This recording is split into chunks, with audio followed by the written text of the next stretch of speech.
தமிழக வெற்றி கழகத்தின் தலைவர் விஜய் கரூர் மாவட்டத்தில் மக்களிடம் உரையாற்றினார். விஜய் வந்த இடத்தில் பெரும் திரளான மக்கள் கூடியதால் உரையின் போது ஒரு பெண் மயக்கமடைந்து ஆம்புலன்ஸ் மூலம் மருத்துவமனைக்கு கொண்டு செல்லப்பட்டார். விஜய் பேச்சு முடித்து வெளியேறிய பின்னர் கூட்டம் கலைந்த போது பெரும் நெரிசல் ஏற்பட்டது. இதில் 50க்கும் மேற்பட்டோர் மயக்கமடைந்து மருத்துவமனைக்கு கொண்டு செல்லப்பட்டு சிகிச்சை பெற்று வருகின்றனர். இதில் 2 பேர் சிகிச்சை பலனின்றி உயிரிழந்ததாக முதற்கட்டமாக தெரிவிக்கப்பட்டது. இதனைத் தொடர்ந்து மருத்துவமனையிலிருந்து வந்த தகவல்கள் அனைவரையும் பெரும் துயரத்தில் ஆழ்த்தியுள்ளது. அதன்படி இரண்டாவது கட்டமாக ஒரு பெண் 3 குழந்தைகள் உட்பட 10 பேர் உயிரிழந்ததாக அமைச்சர் மா சுப்பிரமணியம் தெரிவித்தார். தொடர்ந்து மருத்துவமனையில் மயக்கமடைந்தவர்கள் அனுமதிக்கப்பட்டு வருகின்றனர். அவர்களுக்கும் சிகிச்சை அளிக்கப்பட்டு வருகிறது. கரூர் மருத்துவமனையில் முன்னாள் அமைச்சர் செந்தில் பாலாஜி உள்ளிட்ட அதிகாரிகள் களத்தில் இருந்து மக்களுக்கு உதவி செய்து வருகின்றனர். இந்த நிலையில் பிரச்சார கூட்ட நெரிசலில் சிக்கி 8 குழந்தைகள் 16 பெண்கள் உட்பட 38 பேர் உயிரிழந்துள்ளதாக தெரிவிக்கப்பட்டுள்ளது. 58 பேர் மருத்துவமனையில் சிகிச்சை பெற்று வருகின்றனர். இதில் 12 பேர் கவலைக்கிடமாக சிகிச்சை பெற்று வருவதாக தெரிவிக்கப்பட்டுள்ளது. இதனால் உயிரிழப்புகள் அதிகரிக்கக்கூடும் என்று அஞ்சப்படுகிறது. அரசு மருத்துவமனைக்கு ஆம்புலன்ஸில் அணிவகுத்தபடி செல்லும் காட்சிகள் காண்போரை கலங்க வைப்பதாக உள்ளது. இதற்கிடையே விஜய் பரப்புரை மேற்கொண்ட பகுதியில் கூடியிருந்தவர்களை காவல்துறையினர் தடியடி நடத்தி கலைத்துள்ளனர். கரூரில் நிலவும் அசாதாரண சூழல் காரணமாக முதலமைச்சர் மு.க. ஸ்டாலின் கரூர் செல்ல இருப்பதாக தகவல்கள் தெரிவிக்கின்றன. கரூர் பகுதியில் தாவேகா தலைவர் விஜய் பிரச்சாரத்தை மேற்கொண்டிருந்தார். நாமக்கலில் 17 நிமிடங்களில் பேசி முடித்துவிட்டு கரூரில் மாலை 6:30 மணி அளவில் வேலுசாமிபுரத்தில் பிரச்சாரத்தை தொடங்கினார். விஜய் பேசி முடித்ததும் பிரச்சார வாகனத்துக்குள் இருந்து மேலே ஏறி வந்த ஆதவ் அர்ஜுனா விஜயிடம் அஷ்மிகா என்ற 9 வயது சிறுமியை காணவில்லை என்ற தகவல் சொல்ல உடனே விஜய் குழந்தையை கண்டுபிடிக்க உதவுங்கள் என தொண்டர்களிடம் கேட்டுக்கொண்டார். போலீசாரிடமும் உதவுங்கள் என்று கேட்டுக்கொண்டார். அப்போதே பிரச்சார வாகனத்தை நோக்கி குரல்கள் ஒலித்தன. விஜயிடம் ஆதவ் அர்ஜுனா சைகை காட்டி வேனுக்குள் இறக்கினார். விஜய் வேனுக்குள் வந்ததும் ஆதவ் அர்ஜுனா போலீஸ் சொன்ன தகவலை தெரியப்படுத்தியுள்ளார். காருக்குள் வரும்போதே கூட்ட நெரிசலில் 10க்கும் மேற்பட்டவர்கள் மயங்கி விழுந்து மருத்துவமனைக்கு அழைத்து செல்லப்பட்டுள்ளனர் என்றதும் போலீசார் உதவியுடன் பிரச்சார வாகனம் வேகமாக நகர்ந்தது. போகும்போதே விஜய்க்கு தகவல் வந்து கொண்டே இருந்தது. ஒருவர் 3 பேர் 5 பேர் 10 பேர் என உயிரிழப்புகள் செய்தி வந்து கொண்டே இருந்தது. வேனை நடுவழியில் நிறுத்தி காருக்கு மாறியவர் கத்தி கதறி அழுதுள்ளார். அவருக்கு ஆறுதல் சொல்லி திருச்சி விமான நிலையம் செல்லலாம் என்ற போது சிலர் திருச்சி போனால் பாதுகாப்பு இருக்காது, சாலை வழியாக போகலாம் என்று கூறியுள்ளனர். ஆனால் விஜய் புறப்பட மறுத்தவர் நாளை காலை இறந்தவர்களிடம் மன்னிப்பு கேட்டுவிட்டு தான் போவேன் என்று நின்றுள்ளார். போலீஸ் அதிகாரிகள் தொடர்பு கொண்டு சூழ்நிலை சரியில்லை, அங்கிருந்து உடனே புறப்படுங்கள் என அறிவுறுத்தியுள்ளனர். அதன் பிறகு திருச்சி சென்று தனி விமானம் மூலமாக சென்னை புறப்பட்டுள்ளார். சென்னை விமான நிலையத்தில் போலீஸ் பாதுகாப்பு போடப்பட்டுள்ளது. விஜய் நண்பர்கள் வீட்டுக்கு போக வேண்டாம், வெளியில் இருப்பதுதான் பாதுகாப்பு என முடிவு செய்துள்ளதாக தகவல்கள் தெரிவிக்கின்றன. கரூரில் தமிழக வெற்றி கழகத்தின் தலைவர் விஜய் பிரச்சாரம் மேற்கொண்டார். இதில் ஏற்பட்ட கூட்ட நெரிசலில் இதுவரை 38 பேர் உயிரிழந்துள்ளனர். இந்த நிலையில் இது தொடர்பாக நாம் தமிழர் கட்சியின் தலைமை ஒருங்கிணைப்பாளர் சீமான் தனது கருத்தை தெரிவித்துள்ளார். இது எதிர்பாராமல் நடந்த விபத்துதான், திட்டமிட்டு யாரும் இப்படி செய்வதில்லை. இந்த மரணம் நம்ம எல்லோருக்கும் காயத்தையும் வலியையும் கொடுத்துள்ளது. நம்மை விட அதிக மனவேதனை விஜய் இருப்பார். உயிரிழந்த தமிழ் பிள்ளைகளுக்கு எனது கண்ணீர் வணக்கத்தை தெரிவித்துக் கொள்கிறேன் என சீமான் தெரிவித்துள்ளார். கரூரில் ஏற்பட்ட கூட்ட நெரிசல் சம்பவத்திற்கு பிரதமர் மோடி, குடியரசுத் தலைவர் திரௌபதி முர்மு, முதல்வர் ஸ்டாலின், எதிர்க்கட்சி தலைவர் எடப்பாடி பழனிசாமி, நடிகர் ரஜினிகாந்த், மக்கள் நீதி மய்ய கட்சியின் தலைவர் கமலஹாசன் உள்ளிட்டோர் இரங்கல் தெரிவித்துள்ளனர். உயிரிழந்தவர்களின் குடும்பத்தினருக்கு ரூபாய் 10 லட்சம் நிவாரணம் அறிவித்துள்ளது தமிழக அரசு.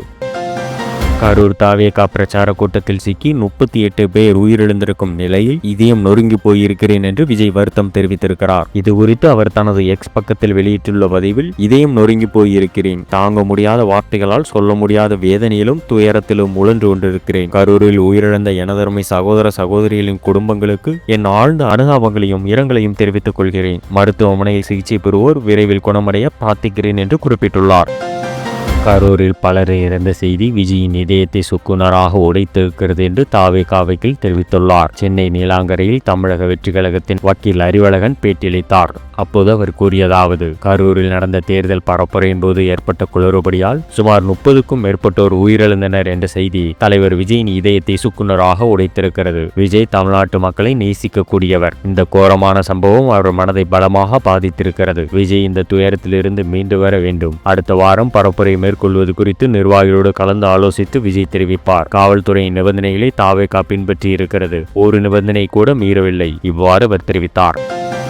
தாவேகா தலைவரும் நடிகருமான விஜய் 3வது கட்ட பிரச்சாரத்தை நாமக்கல்லில் நேற்று தொடங்கினார். விஜயின் பிரச்சார வாகனம் நேற்று மாலை சுமார் 5:40 மணி அளவிலேயே கரூரை அடைந்தது. பின்னர் வழிநடியிலும் ஏராளமானவர்கள் திரண்டிருந்ததால் விஜயின் வாகனம் ஊர்ந்தவாறு பிரச்சார கூட்டம் நடைபெறும் இடத்திற்கு வந்தது. கட்டுக்கடங்காத கூட்டத்தால் அந்த வாகனம் சுமார் 1.5 கிலோமீட்டர் தூரத்தை கடக்க சுமார் 1.5 மணி நேரம் எடுத்துக்கொண்டது. இதனையடுத்து அவர் இரவு 7 மணி அளவிலேயே கரூரில் பிரச்சாரம் நடைபெற்ற இடத்தை வந்தடைந்தார். அப்போது அவரது வாகனத்தை பின்தொடர்ந்து ஏராளமான வந்ததாலும் ஏற்கனவே பிரச்சாரம் நடைபெறும் இடத்தில் ஏராளமானோர் திரண்டு இருந்ததாலும் அங்கு மிகுந்த கூட்ட நெரிசல் ஏற்பட்டது. இதற்கு மத்தியில் விஜய் அந்த பிரச்சார கூட்டத்தில் பேசினார். தொடர்ந்து ஏற்பட்ட கூட்ட நெரிசல் காரணமாக அந்த பகுதியின் அருகே உள்ள கடையின் முன்பகுதியில் ஆஸ்பெட்டாஸ் ஷீட் தென்னங்கீற்றுகள் கொண்டு அமைக்கப்பட்டிருந்த மேற்கூரைகள் சரிந்து விழுந்தன. இதில் அங்கு நின்று கொண்டிருந்த சிலர் காயமடைந்தனர். அதே நேரத்தில் கூட்ட நெரிசலின் காரணமாக ஏராளமானவர்கள் மயங்கி விழுந்தனர். இதில் பெரும்பாலானோர் சுமார் 6 வயது முதல் 12 வயதுக்கு உட்பட்ட சிறுவர்கள் சிறுமிகள் ஆவார்கள். இதனையடுத்து மயக்கம் ஏற்பட்ட சுமார் 50க்கும் மேற்பட்டவர்களை உறவினர்கள் மற்றும் அருகில் இருந்தவர்கள் மீட்டு தனித்தனியாக அருகில் இருந்த தனியார் மருத்துவமனைக்கு அழைத்துச் சென்றனர். அவர்கள் சுமார் 30க்கும் மேற்பட்ட ஆம்புலன்ஸ்கள் மூலம் மருத்துவமனைக்கு அழைத்துச் செல்லப்பட்டனர். இதனையடுத்து தனியார் மருத்துவமனையில் அனுமதிக்கப்பட்டவர்களுக்கு முதலுதவி அளிக்கப்பட்டு பின்னர் மேல் சிகிச்சைக்காக அரசு மற்றும் தனியார் மருத்துவமனைகளுக்கு அனுப்பி வைக்கப்பட்டனர். இதில் பலர் உயிருக்கு ஆபத்தான நிலையில் இருந்ததாக கூறப்படுகிறது. அவர்களுக்கு மருத்துவமனையில் சிகிச்சை அளிக்கப்பட்டு வருகிறது.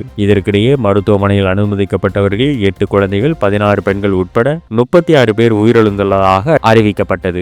இந்த நிலையில் தற்போது பலி எண்ணிக்கை 30ஆக உயர்ந்துள்ளது. உயிரிழந்தவர்களில் 35 பேர் இதுவரை அடையாளம் காணப்பட்டுள்ளனர். மேலும் பலர் உயிருக்கு ஆபத்தான நிலையில் சிகிச்சை பெற்று வருகின்றனர். இதனால் பலி எண்ணிக்கை மேலும் அதிகரிக்கும் என்று அஞ்சப்படுகிறது. இதற்கிடையே முதலமைச்சர் மு க ஸ்டாலின் நேற்று இரவே தனி விமானம் மூலம் சென்னையிலிருந்து திருச்சி விமான நிலையம் வந்தடைந்தார். அங்கு கார் மூலமாக கரூர் செல்கிறார். அங்கு அவர் மருத்துவமனையில் சிகிச்சை பெற்று வருபவர்களை சந்தித்து பேசுகிறார். உயிரிழந்தவர்களின் குடும்பத்தினரை சந்தித்து ஆறுதல் கூறுகிறார்.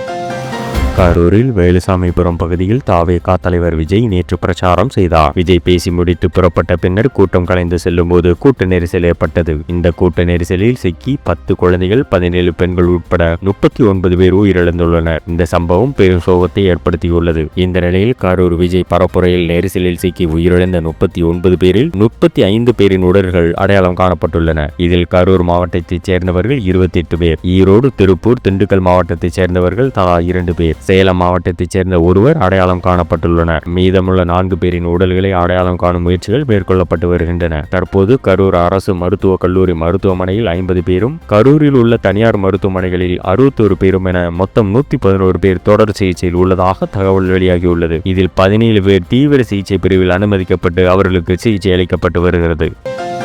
கரூர் அரசு மருத்துவமனைக்கு வருகை தந்த முதலமைச்சர் மு க ஸ்டாலின் செய்தியாளரிடம் அளித்த பேட்டியில் கூறியதாவது: கரூரில் நடந்திருக்கக்கூடிய இந்த கொடூரமான விபத்தை பற்றி விவரிக்க முடியாத அளவிற்கு சோகமான சூழ்நிலை ஏற்பட்டிருக்கிறது. அதை பற்றி விவரமாக சொல்வதற்கு மனம் இடம் கொடுக்கவில்லை. அந்த அளவிற்கு வேதனையில் இருக்கிறேன். இந்த சம்பவத்தில் இதுவரை 39 பேரை நாம் இழந்திருக்கிறோம். இதில் ஆண்கள் 13 பேர், பெண்கள் 17 பேர், ஆண் குழந்தைகள் 4 பேர், பெண் குழந்தைகள் 5 பேர். ஒரு அரசியல் கட்சி கூட்டத்தில் இத்தனை பேரை இழந்த துயரமான சம்பவம் இதுவரை நடக்காதது. இனிமேல் நடக்கக்கூடாதது. மேலும் 51 பேர் சிகிச்சை பெற்று வருகின்றனர். அதில் 26 பேர் ஆண்கள், 25 பேர் பெண்கள். இவர்கள் விரைவில் குணமடைவார்கள் என்று நான் நம்புகிறேன். இறந்து போன உயிர்களுக்கெல்லாம் அஞ்சலி செலுத்துகிறேன். அவர்கள் குடும்பத்திற்கு என்ன ஆறுதல் சொல்வது என்பது தெரியாமல் திக்குமுக்காடி கொண்டிருக்கிறேன். இந்த துயரமான சம்பவத்தில் உயிரிழந்திருக்கக்கூடிய குடும்பத்திற்கு தலா 10 லட்சம் முதலமைச்சர் பொது நிவாரண நிதியில் இருந்து வழங்கப்படும் என முன்னதாக தெரிவித்திருந்தேன். காயங்களுடன் சிகிச்சையில் அனுமதிக்கப்பட்டவர்களுக்கு தலா 1 லட்சம் ரூபாய் வழங்கப்படும் என்று அறிவிக்கப்பட்டிருக்கிறது.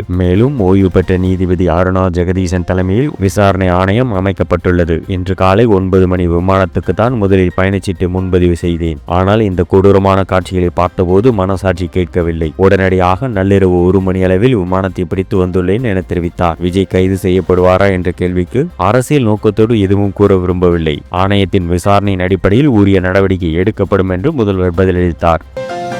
தமிழக வெற்றி கழகம் தலைவர் நேற்று இரவு கரூர் மாவட்டத்தில் மக்களை சந்தித்து உரையாற்றினார். விஜய் வேன் அருகே கட்டுக்கடங்காத கூட்டம் கூடியது. இதனால் விஜய் பேசிக் கொண்டிருக்கும் போதே பெண் ஒருவர் மயக்கம் அடைந்தார். அவர் ஆம்புலன்ஸ் மூலம் மருத்துவமனைக்கு அழைத்துச் செல்லப்பட்டார். விஜய் பேசி முடித்து புறப்பட்ட பின்னர் கூட்டம் கலைந்து செல்லும் போது கூட்ட நெரிசல் ஏற்பட்டது. விஜய் பிரச்சார கூட்ட நெரிசலில் சிக்கி 39 பேர் உயிரிழந்துள்ளனர் என தகவல் தெரிவிக்கப்பட்டுள்ளது. 50க்கும் மேற்பட்டோர் மருத்துவமனையில் சிகிச்சை பெற்று வருகின்றனர். இந்த நிலையில் கரூரில் என்ன நடந்தது என்பது குறித்து டிஜிபி அலுவலகம் ஊடகம் விளக்கம் அளித்துள்ளது. அதில் கரூரில் 10,000 பேரை எதிர்பார்த்ததாக கூறிதான் தாவேக அனுமதி பெற்றது. இருப்பினும் முந்தைய கூட்டங்களை கருத்தில் கொண்டு சுமார் 500 காவலர்கள் பணியமர்த்தப்பட்டனர். மாலை 3 மணி முதல் இரவு 10 மணி வரை நேரம் கேட்டிருந்த போதிலும் மதியம் 12 மணிக்கு விஜய் வருவார் என அக்கட்சியினர் அறிவித்து விட்டனர். ஆனால் இரவு சுமார் 7-10 மணிக்குத்தான் அவர் வந்தடைந்தார். இதற்கிடையில் காலை சுமார் 11 மணியிலிருந்தே அவரை காண கூட்டம் கூட தொடங்கிவிட்டது. தாவேகா கேட்டிருந்த உழவர் சந்தை மற்றும் லைட் ஹவுஸ் ரவுண்டானா ஒதுக்கப்பட்ட வேலுசாமிபுரத்தை விடவும் குறுகலானவை. விஜய் பேச ஆரம்பித்த போது காவல்துறை சிறப்பான பாதுகாப்பு ஏற்பாடு செய்துள்ளதாக நன்றி தெரிவித்தது குறிப்பிடத்தக்கது என தெரிவிக்கப்பட்டுள்ளது. கரூரில் நேற்று நடைபெற்ற தமிழக வெற்றி கழகத்தின் தலைவர் விஜயின் பிரச்சார கூட்டத்தில் ஏற்பட்ட கூட்ட நெரிசல் தமிழகம் முழுவதும் அதிர்ச்சியை ஏற்படுத்தியுள்ளது. விஜய் தனது உரையை முடித்து புறப்பட்ட பின்னர் கூட்டம் கலைந்து செல்லும் நேரத்தில் திடீரென ஏற்பட்ட நெரிசலில் சுமார் 50க்கும் மேற்பட்டோர் மயக்கமடைந்தனர். உடனடியாக ஆம்புலன்ஸ் மூலம் அரசு மற்றும் தனியார் மருத்துவமனைகளுக்கு கொண்டு செல்லப்பட்ட நிலையில் 39 பேர் உயிரிழந்துள்ளனர். மேலும் பலர் சிகிச்சை பெற்று வருகின்றனர். இந்த துயர சம்பவம் தமிழக அரசை உலுக்கிய நிலையில் முதலமைச்சர் மு.க. ஸ்டாலின் நள்ளிரவே கரூருக்கு சென்று மருத்துவமனையில் அனுமதிக்கப்பட்ட நேரில் சந்தித்து ஆறுதல் கூறினார். மேலும் உயிரிழந்தோரின் குடும்பங்களுக்கு தலா 10 லட்சம் நிவாரணம் மற்றும் சிகிச்சை பெறும் நபர்களுக்கு தலா 1 லட்சம் வழங்கப்படும் என அறிவித்தார். இந்த நிலையில் விடுதலை சிறுத்தைகள் கட்சி தலைவர் திருமாவளவன் அறிக்கை வெளியிட்டுள்ளார். கரூரில் ஏற்பட்ட இந்த பேரிடர் சம்பவம் மனதை பதற வைக்கிறது. பெண்கள், குழந்தைகள் உட்பட பலர் உயிரிழந்தது அளவிட முடியாத துயரம். மருத்துவமனையில் அனுமதிக்கப்பட்டுள்ள அனைவருக்கும் அவசர சிகிச்சை வழங்க அரசாங்கம் போர்க்கால நடவடிக்கைகளை மேற்கொள்ள வேண்டும். உயிரிழந்தோரின் குடும்பங்களுக்கு அறிவிக்கப்பட்ட 10 லட்சம் இழப்பீட்டை குறைந்தது 50 லட்சமாக உயர்த்த வேண்டும். மேலும் காயமடைந்தோருக்கும் உரிய இழப்பீடு வழங்கப்பட வேண்டும் என்று தெரிவித்துள்ளார்.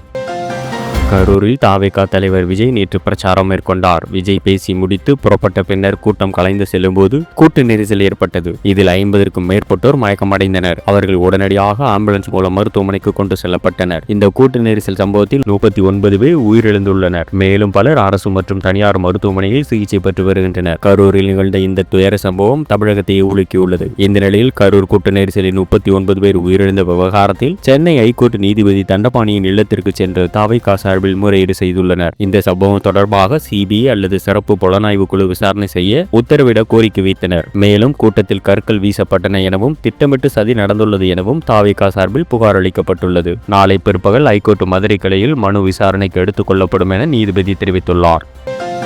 கரூரில் நடக்கவே கூடாத துயரம் நடந்துவிட்டது. யாரையும் குறை சொல்லி பயனில்லை. இனி இதுபோல் நிகழாமல் தவிர்க்க வேண்டும் என நாம் தமிழர் கட்சியின் தலைமை ஒருங்கிணைப்பாளர் சீமான் தெரிவித்துள்ளார். கரூர் அரசு மருத்துவமனையில் சிகிச்சை பெற்று வருவரை சந்தித்து சீமான் ஆறுதல் தெரிவித்தார். பின்னர் நிருபர்கள் சந்திப்பில் சீமான் கூறியிருப்பதாவது: தாவேகா தொண்டர்கள், பொறுப்பாளர்கள், தம்பி விஜய்க்கு என் ஆறுதல். இது துயரம்தான், மீண்டு வர வேண்டும். வரும் காலங்களில் இதுபோன்ற பேரிடர் நிகழாமல் பார்த்துக் கொள்ள வேண்டும். ஆறுதல் என்ற வார்த்தையே என்னிடம் உள்ளது. எல்லோரும் தேர்ந்து இந்த தவறை செய்துவிட்டோம். இனி வரும் காலங்களில் மிக கவனமாக இருக்க வேண்டும். பணம் கொடுக்கலாம், ஆனால் உயிர் திரும்ப வராது. ஆறுதலாக இருங்க, அப்படி என்று சொல்வதை தவிர வேறு வார்த்தைகள் இல்லை. கரூரில் நடக்கவே கூடாத துயரம் நடந்துவிட்டது. யாரையும் குறை சொல்லி பயனில்லை. இனி இதுபோல் நிகழாமல் தவிர்க்க வேண்டும். இழப்பை ஈடு செய்ய முடியாது, உயிரை திருப்பி தர முடியாது. விஜயின் கடந்த கூட்டங்களில் போலீசார் பாதுகாப்பு கொடுக்கத்தான் செய்தனர். பாதுகாப்பு குறைபாடு என பொதுவாக சொல்லக்கூடாது. கூட்ட நெரிசல் சம்பவத்தை படிப்பணியாக ஏற்று இனிவரும் நாட்களில் கவனமாக செயல்பட வேண்டும். எனக்கு முட்டுச்செந்திலும் கூட்டம் வராத இடத்திலும் தான் பிரச்சாரத்திற்கு அனுமதி கொடுப்பார்கள். கூட்டத்திற்கு வருவோர் தண்ணீர் கொண்டு வர வேண்டுமே தவிர அரசை குறை கூறக்கூடாது. திட்டமிட்ட சதி என்றால் சான்றுகளுடன் நிரூபிக்க வேண்டும். இந்த நேரத்தில் அதை விவாதிப்பது சரியல்ல. அறிவுரை சொல்லும் அளவுக்கு விஜய் சின்ன குழந்தை அல்ல. அவர் இங்கு வராவிட்டாலும் ஆனந்த், ஆதவர்ஜுனா உள்ளிட்ட நிர்வாகிகள் வருவார்கள் என்று எதிர்பார்க்கிறேன். இவ்வாறு சீமான் கூறினார். மேலும் செய்திகளுக்கு எங்கள் பிஹைண்ட் மீ நியூஸ் சேனலோடு இணைந்திருங்கள்.